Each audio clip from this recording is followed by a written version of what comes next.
In this video, I'm going to be working some more algebraic examples of u substitution. So I'm going to be doing really just indefinite integrals, just some antiderivative problems. I think I've got about 15 of them, just for if you need more examples of the the algebraic process. So just to recap what you learned in class, it's pretty much going to boil down into three different cases. If there's a linear inside, like the antiderivative of cosine of 2x plus 3 dx, then what we're going to need to do is we're going to need to just kind of like try real hard, reverse engineer an antiderivative. So think about anti-differentiating, leaving the inside the same, dividing by the slope of the inside, and then adding a c. Okay. That's just how we're going to attack those, I think, is the best way. You can do u substitution, but it's probably not the best idea. A perfect match is where the derivative of the inside, so in this case the derivative of x to the 7, is exactly appearing on the outside with multiplication. Okay, in that scenario what we're going to do is we're going to say, okay, u equals the inside, x to the 7, du equals 7x to the 6 dx, and we're going to substitute on the 7x to the 6 dx that we see right there just with du. So this becomes the antiderivative of e to the u du, and you would know what to do. All right, that's what I'm going to be doing in this video, is taking it the rest of the way. And then the third one is not a perfect match, where the derivative of the inside, so in this case the inside is x to the 2, it's not exactly appearing on the outside, right? I would want that to be 2x. Okay, what we're going to do in that case is we're going to solve x and make sure that everything cancels, all the x's cancel off. This is the one where you have to be the most careful. So u equals x squared, du is 2x dx, meaning dx equals du divided by 2x. Now you could work on this line right here to obtain a perfect match. You could divide both sides by 2 and say x dx is going to be half of du, and you'll end up with the same thing, right? Because what I'm going to do here is I'm going to actually substitute on dx. I'm starting to run out of room here. So what I'm going to do is I'm going to say that that's x times e to the u. Dx is du divided by 2x. And we can cancel the x's, and now we're entirely in terms of u. And that's another one that we'll be able to solve. And I think maybe, yes, I've got that exact one. That's my second example. So let's get to it. Let's do some actual examples. Okay, let's start with the antiderivative of 3x squared times sine of x to the third with respect to x. First thing I'm noticing, there's not anything algebraically I can do with this to make it more simple, make it something I could just take the antiderivative of. That product between algebraic and trig is troublesome. So what I'm going to do is I'm going to say, well, I do notice that the derivative of x to the third is 3x squared, and that's a perfect match. So I should be able to turn this into a u du integral without too much difficulty. So I'm going to let u equal x to the 3, so that du dx equals 3x squared. That's a good sign. Then du is equal to 3x squared dx. And I'm ready to, I've got an exact match. I've got 3x squared dx here, and I've got 3x squared dx there. Okay, so I'm going to replace all of that with du. Right?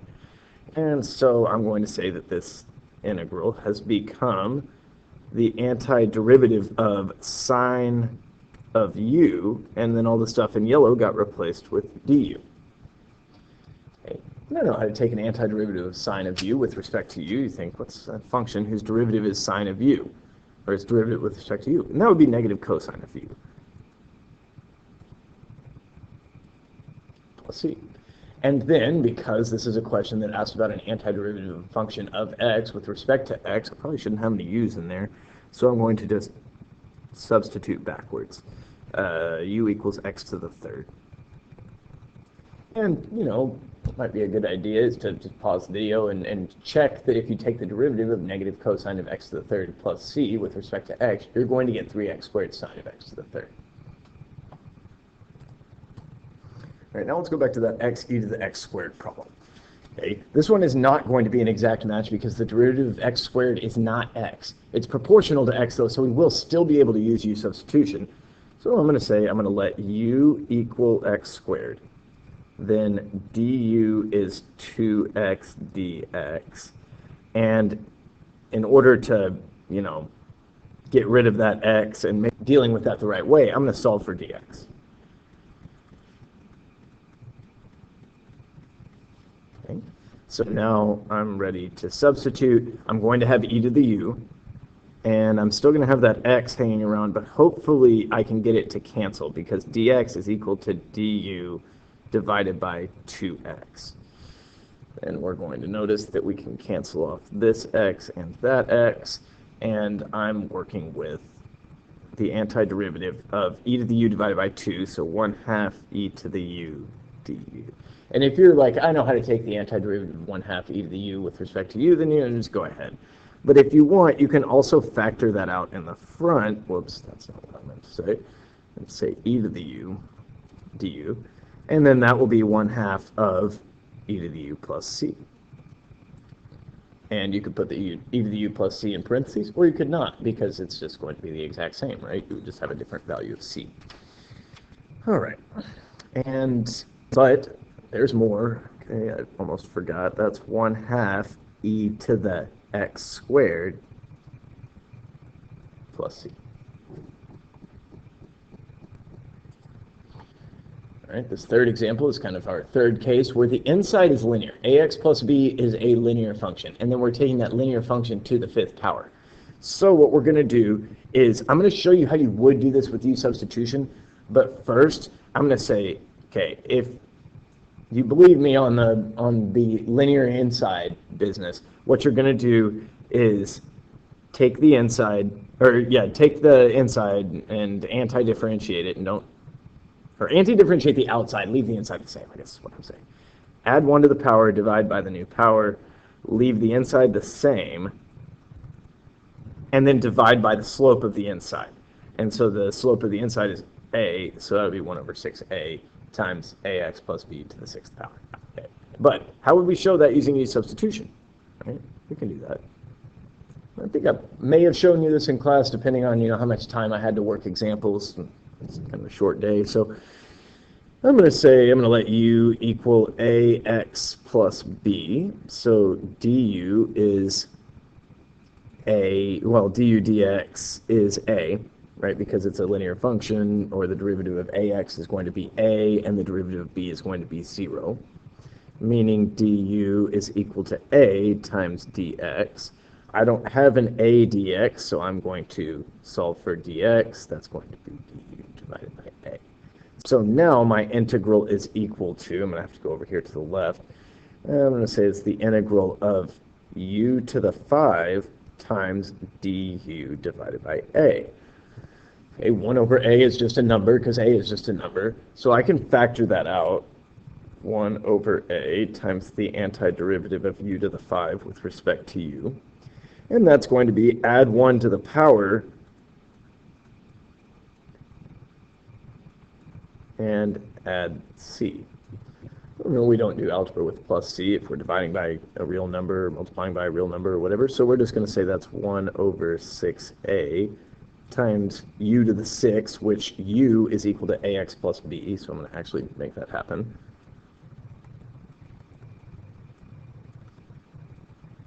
And I'm going to add in a plus c. Okay, so either way, it's going to end up being 1/6a times ax plus b to the 6th plus c. Okay. It wasn't too late. I just remembered just in time.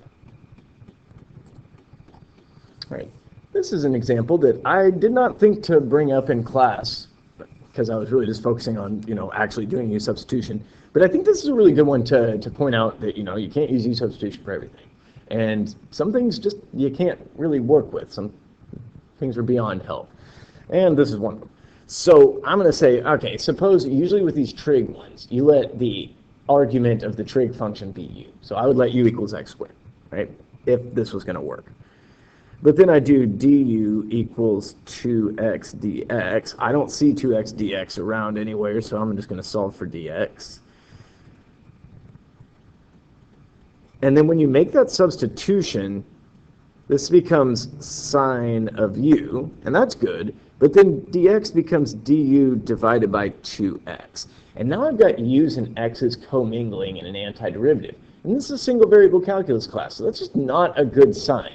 Okay? And this is part of the reason why it's just not going to work, right? Because I can't get this to be only in terms of u. And that's the whole idea with u substitution, is get it down to u, where u is a little simpler than whatever expression in x that you had been working with, so you can anti-differentiate. That's just not going to happen here, so u substitution fails. What I'll tell you is that there is no closed form antiderivative for sine of x squared with respect to x. That what you have to do instead is you have to write sine of x squared as a high degree polynomial, which we'll learn how to do later in this course, and then you would anti-differentiate that high degree polynomial, which we know how to do that. Anti-differentiating polynomial is very easy, but we just don't have the tools to turn sine of x squared into a polynomial yet, but that will come with time. All right, example 5. This one is a little beyond the level of AP Calculus, if I'm being completely honest. What is not above the level of AP Calculus is what happens after we make the simplification. You're looking at this and like, I don't know anything whose derivative is tangent x. And so what you would need to do is kind of apply a trig identity, which is not, that's the part that's not AP Calculus. But if you were to say, okay, I've got sine of x divided by cosine of x dx, this is something that we can deal with. This is pretty close to the u prime over u pattern. And that u prime over u we need to be really, really aware of because it comes up pretty often. Okay? The derivative of cosine is not exactly sine, but it's proportional. So this is not an exact match, but it's close. Okay? And hold on, yeah, I intended to keep the color scheme consistent through the video where not a perfect match was done in green, but I just kind of got away from that at the beginning somehow. I think I lost track. But I'm going to go back to that now. So since it's not a perfect match, I'm going to be working it in green and doing it the same way as I did up above at the very beginning of the video. And so I'm going to let u equal the bottom. Okay, u prime over u, you always let u equal the bottom. So u equals, and especially because it could go either way with this one. Okay, but we don't want, it wouldn't work. Maybe I'll show you why it wouldn't work if I let u equal sine x in a second. But I'm going to do it the right way first. U equals cosine x, so du dx is negative sine x, and dx, if you'll just pardon me, I'm going to do both of those steps in one, multiply by dx and divide by sine x. So it's du divided by negative sine x. Okay, so this integral becomes the integral of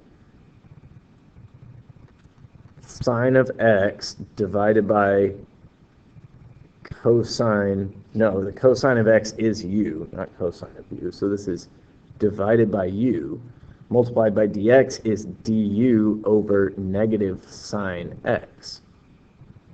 Okay, so this has become, once I kind of cancel off the powers of sine x, I'm going to have du over negative u. So that's negative integral of 1 over u du, which we know is negative log absolute value u plus c. And then I can substitute back in on u and say that's negative log of the absolute value of cosine x plus c. And I think I pulled this one out of a textbook or something right when we were first learning about anti-differentiation to point out that some of them you have to look up in a table of integrals. This is actually not one that you have to look up. You can use u substitution, but it's not one that we're likely to have to deal with in this class. But it's still a good u substitution problem. And before I move on, I am going to go in and say, okay, if you had chosen, I'm going to go up to kind of the top of my shot here, u equals sine x, then du would be cosine x dx. But if I was to solve for dx, I'd have du over cosine x. And if I did that and I put this there, I'd have 2 powers of cosine in the denominator, which actually would leave me worse off than when I started, right? I'd have u on top, du, but divided by cosine squared x, and that's just going to be troublesome. Again, this is a single variable calculus course, so we need to move this entirely in terms of u. Okay, here's another u prime over u scenario. Okay, the of the bottom is appearing exactly in the top, meaning that we have ourselves an exact map. So because the derivative of 9 plus x to the fourth is 4x to the third, this one's going to go a little smoother for me. So I know that this is let u equal 9 plus x to the 4, so that du dx equals 4x to the 3, and therefore du is 4x to the 3 dx. Okay. And then I'm going to say that this integral becomes, wait a second, I've matched up these things, so I'm going to replace them entirely with du. And so I've got 1 over 9 plus x to the 4. That's what I had called u. So I'm just going to call that u down here as well. And dx has become du, right? And I know how to take an antiderivative of 1 over u with respect to u. That's going to be the natural log of the absolute value of u plus c. And then I'm going to get the natural log of the absolute value of u is 9 plus x to the 4, and I'm still going to be adding c. So it's that u prime over u pattern. I think I've got another one, one that looks like it, but it's not quite. All right, so this one also what I would consider to be beyond the level of AP Calc. All the same, though, I'm still going to do it to just point out something that you need to know, right? That it's been coming for a while. There's some of the more obscure derivative rules that you're just going to have to know in this class, because that's what is expected of you as a Cal BC student. So what we're going to need to do, and I'll actually throw out that it would also be expected of you if you're a Cal AB student. This is just part of being an AP Calculus, is knowing some certain derivatives and antiderivatives. It's just what you signed up for. So what I'm going to do, I'm just going to tell you, it's not going to work if I let u equal 1 plus x to the 8, and that's not even really entirely obvious. That's an 8, like that. Okay, that's a little better. If you let u equal 1 plus x to the 8, you have 8x to the 7 dx, and well, that's not what we've got. So I have to be a little more creative. And what I'm going to do is I'm going to say, okay, x to the third is at least proportional to the derivative of x to the fourth. And let's just see what would happen if I let u equal x to the 4. Then du would be 4x to the third dx. And since I'm not going to have a perfect match, it doesn't seem like, I'm going to solve for dx. Match out a little bit. That's equal to du divided by 4x to the third. But what's going to happen with that denominator? What you're going to need to realize is that 1 plus x to the 8 is going to be equal to 1 plus u squared. And this, in the denominator, is something that we're going to be able to deal with. So I'm going to start by saying this integral is equal to the integral of x to the third. Didn't have a perfect match, so I'm going to 1 plus u squared. I'm going to leave that as it is, and then hope it cancels off with the stuff for dx. And dx is du divided by 4. And there we go. I've got something good happening. I've got x to the thirds canceling. And this one's definitely one where you want to factor out the 1/4. Okay, 1 over 1 plus u squared du. And you think, what's a function that has derivative? Maybe it'd be easier for you to think, what's a function that has derivative 1 over 1 plus x squared? And that would be arctangent of x. So this is going to be 1/4 of arctangent of u plus c, which is going to be 1/4 of arctangent of u was x to the 4, and then plus c. Okay. So all that to say that you do need to know that the antiderivative of 1 over 1 plus u squared with respect to u is going to be arctangent of u. But you don't need to come up with, a clever u that will make this work just right. In general, we work with the three standard cases, the perfect match, the not quite a perfect match, and the linear interior, which is really also generally not a perfect match. Those are the ones that we have to do for AP Calculus. This is still a good example. Right, here we've got a bad-looking integral. Okay, it's the fifth root of 1 minus 2x with respect to x. And I don't know, you might look at that and be like, this looks terrible. And it doesn't look great, but it is something we're going to be able to deal with. This is a linear interior situation, okay, because 1 minus 2x is a linear function. So on one hand, I can use blue, that's right.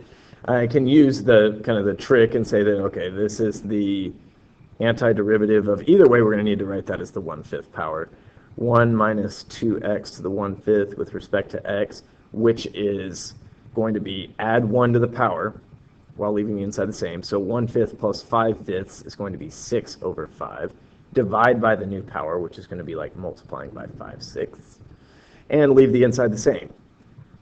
But then we need to remember to divide by the slope of the inside, so that's going to be dividing by -2, so this 5/6 is going to become -5 over 12. And we're going to add a plus c, and that will be our antiderivative. Okay. Alternatively, you could look at this as not a perfect match situation and try to do u du, which I don't recommend, but if you're just not seeing it, then that's, you got to do something. So I'm going to let u equal 1 minus 2x so that du is -2 dx, and that dx is -1/2 du. And then your integral becomes the integral of,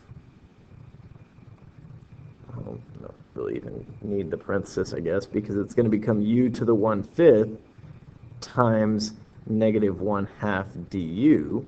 Factor out the -1/2, that's all right, of the integral of u to the 1/5 with respect to u, and then it's going to play out exactly the same. I'm kind of running out of room, so I'm going to just say -1/2 of, pardon me, I'm ahead of myself. I'm going to have to, when administering the power rule, I'm going to have to divide by the new power. So I'm going to add 1 to the power. 1/5 plus 5/5 is 6/5. And then I'm divide by 6/5, which is like multiplying by 5/6. Okay. Then u is equal to 1 minus 2x, and I add my plus c, and I've got the same things. How do you want it? Okay. Now we go one that's not so bad. It's another, linear interior. If you look at it as, u plus 5, or x plus 5 to the -1st power. And, also I put the dx on top because that's something that you will see sometimes in some of the College Board questions, some of the older questions that come from a textbook. They might put the dx like that. I don't like it personally, but what I like and don't like doesn't really matter. This is something that comes up every now and again. I just don't want you to think that this is anything besides the integral of 1 over x plus 5 dx. It's the exact same thing. I just want to make you aware of that. So this is going to be a linear inside. So this is x plus 5 to the -1 power. So this is going to be, okay, it's not going to be x plus 5 to the 0 divided by 0. It's going to be log of the absolute value of x plus 5 plus c. And then I need to divide by the slope of the inside. The slope of the inside is looking like 1, so it's okay, I'm good. And if you wanted to check by taking the derivative mentally, then you would see that that's going to work out all right. Alternatively, you could have let u equal x plus 5, du equals dx. So this would be a real easy u substitution. And I don't know, maybe I should have done that. 1 over u du. And that's going to be log absolute value of u plus c, right? Because du was dx and x plus 5 was u. This is just like very straightforward. And then I need to substitute back on u, so that's log absolute value of x plus 5 plus c. All right, this one's one that I've been seeing more and more lately on College Board items. But I think it's mostly been in the context of separation of variables. So you do oftentimes end up needing to evaluate this antiderivative, but usually it's like equals antiderivative of something with respect to x on the other side of an equation. But let's just focus on this for now. This is going to be a linear interior. So on one hand, I could say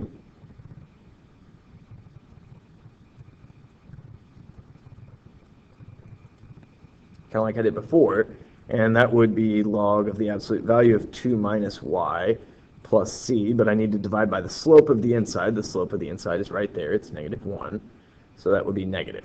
Okay, I got to prepare for that negativity that's going to come out for the chain rule by just preempting it by putting a negative sign out front, so that I can get positive 1 over 2 minus y and not negative 1 over 2 minus y when I take the derivative to check.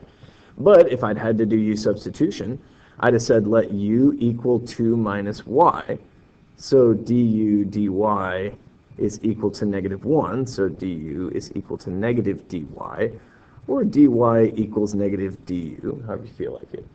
And then this becomes the antiderivative of 1 over u negative du, okay, which is the negative integral of 1 over u du, which is negative log absolute value u plus c, which if I was to put that in, I've already gone off of the shot some. Yeah, that'll work.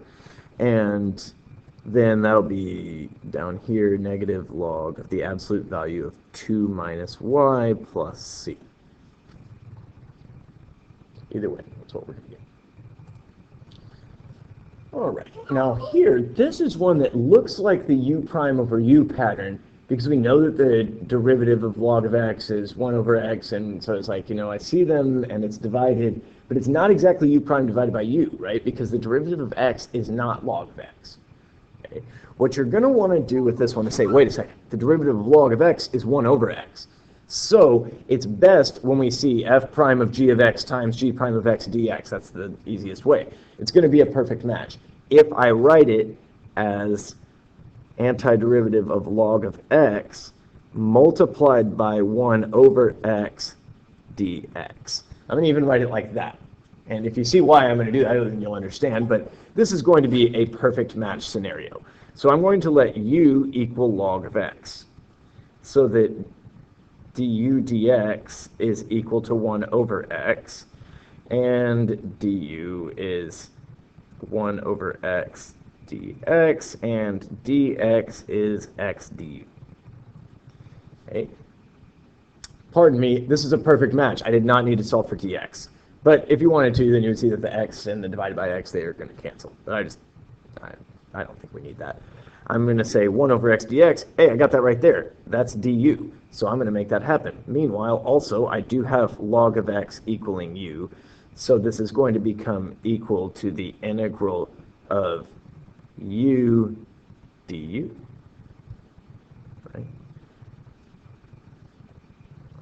We know how to take an antiderivative of u with respect to u. That's 1/2 u squared plus c.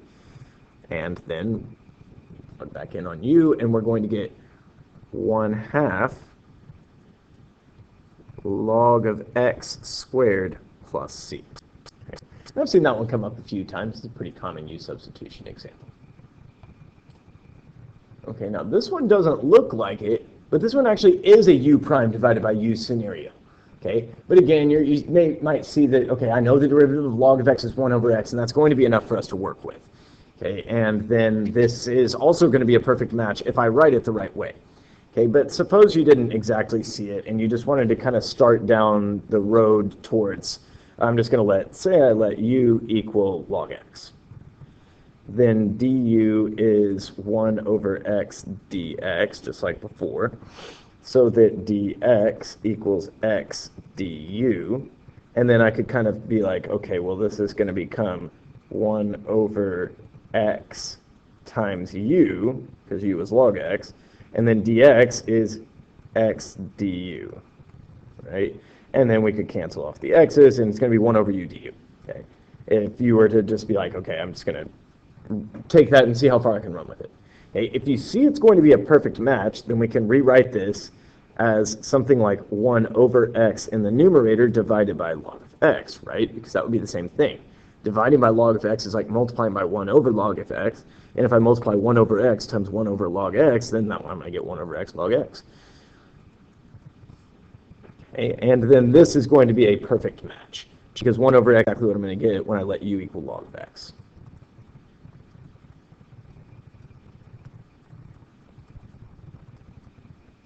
Okay, so just like before, I'm going to substitute on 1 over x dx with du, and I'm going to substitute on log of x with u.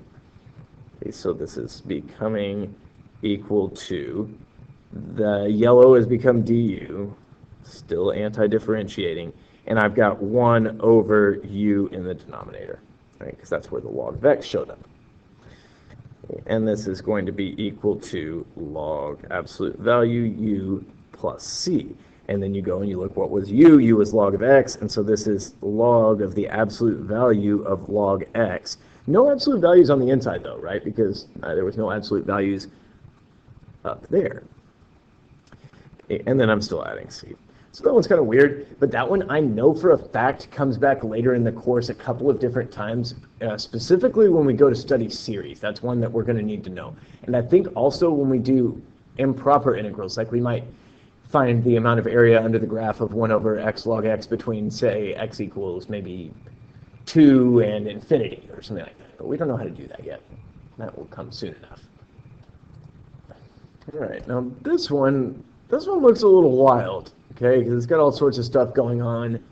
But if you look closely, you'll see the derivative of 1 plus e to the x is 0 plus e to the x, which is e to the x. So it's going to be a perfect match. And I'm going to have, okay, I'm going to let u be the inside of the trig. That's usually how it goes. 1 plus e to the x, then du is going to be, or du dx is going to equal e to the x, so that du is e to the x dx.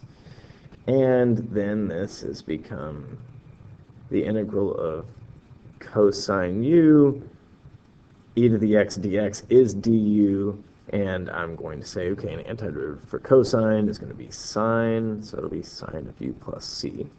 And I'll back substitute on u, and I'll say that's sine of 1 plus e to the x plus c.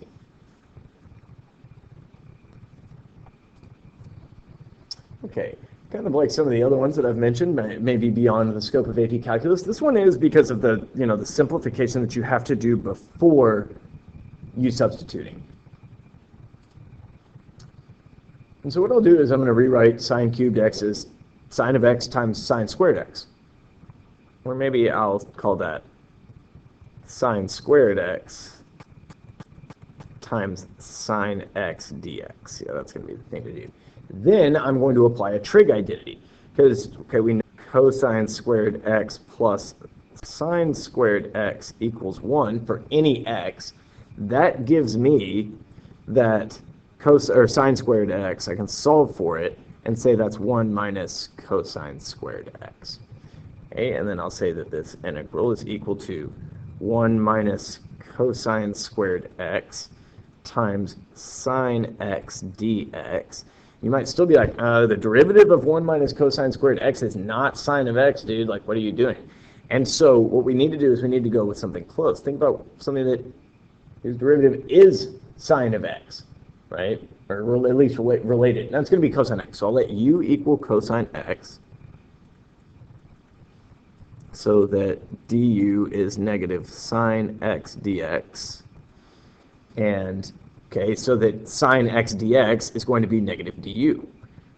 And I can make that happen. So negative du is sine x dx. And I can just substitute right on that.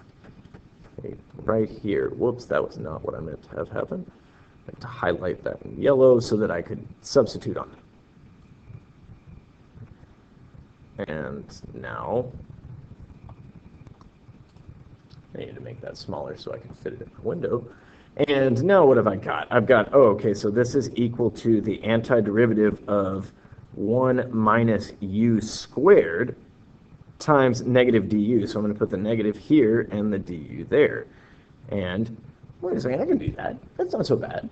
I can take an antiderivative of 1 with respect to u, and that's going to be u, minus 1/3 u to the third plus c. And so that will be the negative of, what was u? U was cosine x. So cosine x minus 1/3 cosine cubed x plus c. And I don't know, I find that kind of surprising that that's the antiderivative, or an antiderivative for sine cubed x. It's really interesting. Now, I'll also tell you that you can use that same technique for other odd powers of sine and cosine, right? Cosine 5th x, sine 7th x, things like that. But I'm not going to go into that in this video because, again, this example is beyond the level of AP Calculus. You will not be expected to do this. It's just a nice one. All right, the last two I've got for you are also beyond AP Calculus, so if you're only interested in the things that you'll have to solve for this course, for this year, then you can just go ahead and stop watching. But if you're interested in, like, where could you take this, what are some other examples that are just beyond the boundary of what we're going to do in my class, these are going to be a couple of good ones for us. Okay, this one, I don't know what to tell you besides you need to let u equal x plus 1. Okay, so this one's a little like the last one where it's going to end up being not just some simple antiderivative like u du or cosine of u du or 1 over u du. It's going to end up being, like before, it was 1 minus u squared. So I'm going to let u equal x plus 1. Du is going to equal dx. So that helps me deal with this and with that, but not that. So I have to figure out what's an expression for x in terms of u.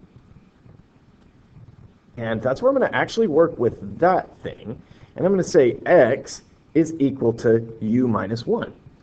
And so what I'm going to have is I'm going to have the antiderivative of x equals u minus 1 times the square root of u du. And this is a problem that we worked when we first learned how to take antiderivatives, right? Because it was a good algebra problem. We needed to distribute this back over here, and it becomes u to the 3/2 minus u to the 1/2.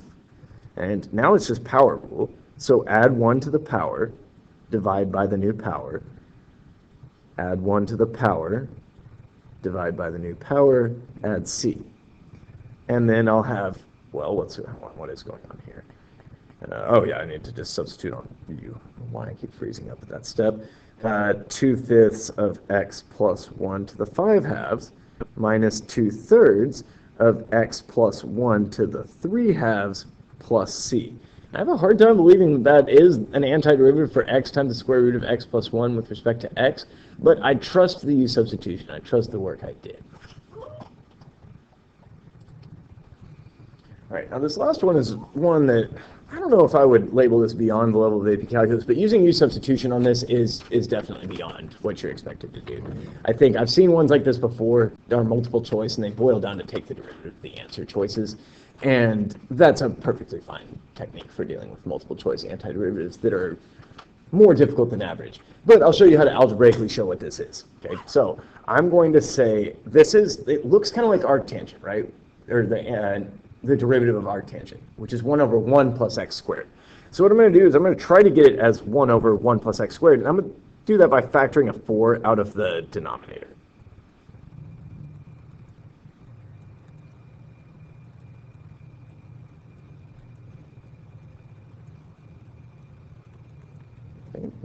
Still in my window.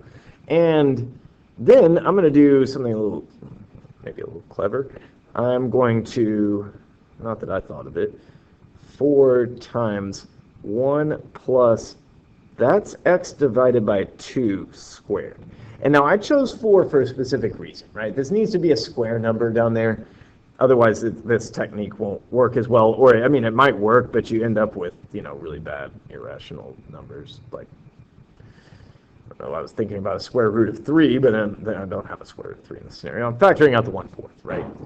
And then I think this is just going to be like a linear inside one. I'm not sure if you can see it like that, but we got that x divided by 2, which is just linear, and 1 over 1 plus u squared.